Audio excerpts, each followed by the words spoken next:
14 तारीख को इतिहास में पहले बार एक आंचलिक पार्टी का मास रैली में एक मुख्यमंत्री दूसरे राज्य से अपने कैबिनेट मिनिस्टर के साथ आएगा, हमारे तिपरासा के संग सॉलिडारिटी, एकता दिखाने के लिए।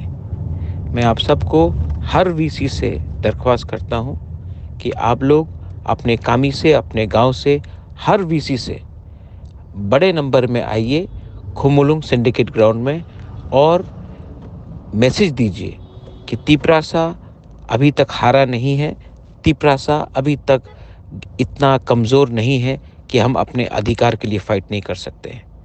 बोबाग्रा वहाँ में रहेगा, मेघालय का मुख्यमंत्री कॉनराड सांगमा वहाँ में रहेगा, पूरा तिपरामोथा का सीनियर लीडरशिप वहाँ में रहेगा। मैं आपको अर्ज करता हूँ, रिक्वेस्ट करता हूँ कि उस दिन तिपरासा बनकर और पार्टी बनकर नहीं, जाति बनकर बाहर निकलिए और अपना पावर दिखाइए। दिस इज़ बोबाग्रा फॉर ऑल। पेलाइनो हमबाई।